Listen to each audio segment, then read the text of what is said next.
A field monitor is a fundamental part and component of the LowPho rig. So the whole idea is you view in the field monitor screen what the camera is actually seeing at low level. So ergonomically you have a telescopic handle and the field monitor is connected to the handle. That means you can put your camera on its platform on the floor and get some ultra wide dynamic photographic images. And this field monitor, the ATOMOS SHINOBI, is an absolute gem of a monitor. Dartmoor National Park at Golden Hour, one of my favourite areas. Absolutely glorious lighting conditions, long shadows, beautiful forms and textures. I first saw this monitor at the NEC photography exhibition, and to be honest with you, I was absolutely impressed with the superb quality of the image. The Shinobi uses the MP type battery. Maybe you can just see this here. Now I'm using a basic MP battery, but I would recommend that you use the Shinobi 2600 milliamp hours. That's a 2 cell and that will last you for 2 hours. Or use the 5600 4 cell battery and that will last you up to 4 hours in the field.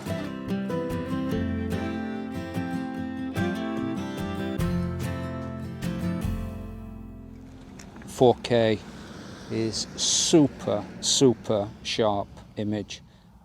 It complements the LowPho rig absolutely excellently. On the bottom row here, all touchscreen, these are the monitor assist tools.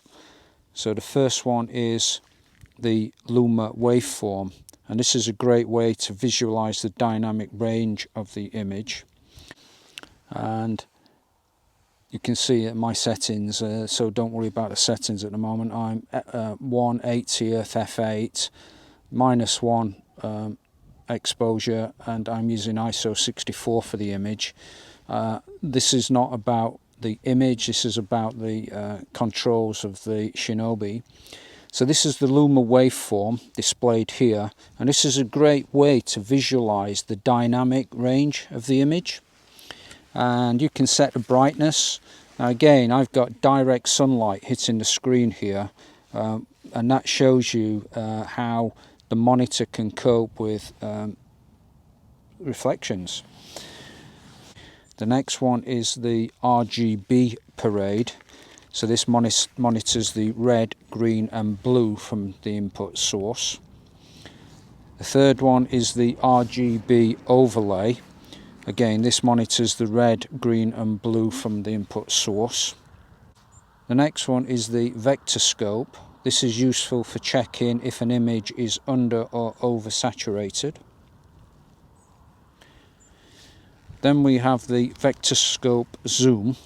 So this is an 8 times of the center of the vector scope, useful when setting white balance. Then we have the histogram to visualize your exposure over the entire image. Then we have the RGB histogram. So this is to visualize the distribution of the colors in the image. Then we have multi-view. Close this one off. Then we have focus peaking. Now this is really important, I think.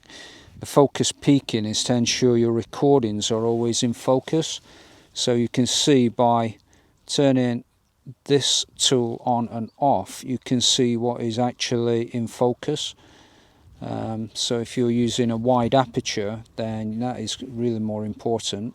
At the moment I'm on f8, so you can see the idea is that I'm getting most of the image in focus. Then you've got the zebra pattern. Useful zebra to check exposure and to set exposure levels. We have false color, a visualization of exposure across the image, false color. The HDMI lead, I use a coiled lead, and to be honest with you, I will probably invest in a cage for this, and the cage carries a clamp for the HDMI connection. Now, because the stem of the LowPho is extendable to nearly 2 meters, the stretch on the coil is good. However, what I do on my camera rig is where the HDMI connects into the camera, I use a dedicated clamp, cable clamp, to hold the plug into the camera socket. And I think this is important because you don't want to damage the camera socket for obvious reasons. So I use a cable clamp on an L bracket. Also on my L bracket I've got various connections where I can put LED lamps, etc. And I do have, I don't know if you can see this, an aluminium stem here, and that's where I can connect a double ball joint with the monitor on, should I not be using the camera on the LowPho rig. So we're into golden hour. We're on Dartmoor National Park. Absolutely glorious conditions, and I'm taking some images of a distorted tree. The tree is distorted because of the prevailing winds, and also here there are some very strange sort of gate posts. I've just had a chat with a local person, and yeah, these are hundreds of years old, but nobody really knows why they were here, whether it was a small settlement or whether in the early days there was some sort of livestock pen area in the field that I'm standing in. So I'll take some pictures. I'll share the pictures of the gate posts and the fallen tree, or it's not a fallen tree, it's a tree that looks like may have fallen hundreds of years ago, and then the prevailing winds have just distorted it, and it's kind of formed itself into a beautiful shape. So I'll share those images now.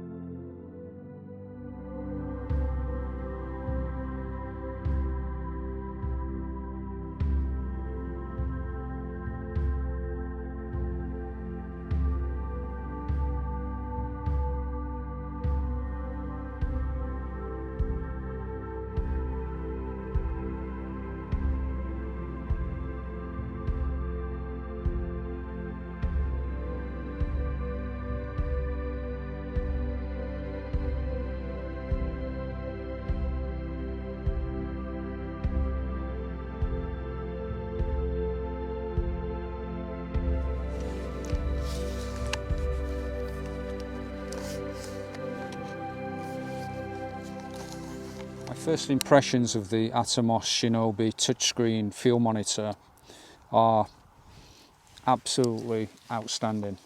I think the quality of this monitor is absolutely exceptional. It'll take a little time to get used to the controls of the monitor. They are very comprehensive. There's a lot to the monitor. It's lightweight. This is the camera on the LowPho platform, and you'll see I've got a small stabilizer and attached to the telescopic arm. And this is the ATOMOS SHINOBI 4K 5.2 inch touchscreen field monitor. So whilst I'm filming this, the lighting conditions are changing almost by the second, and now I'm just waiting for the absolute premium time to snap a photograph of this tree silhouetted against the sunset.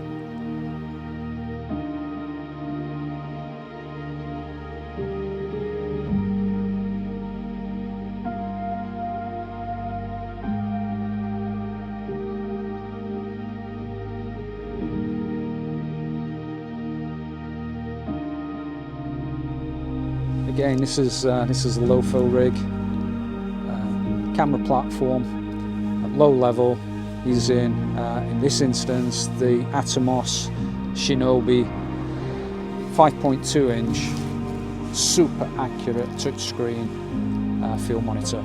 Absolute pleasure to use. I hope you've enjoyed this, and thanks for joining me. Please like, subscribe, share and leave some comments. Be interested to read your comments, and whether positive and negative, just to get a feedback. So I'd look forward to that.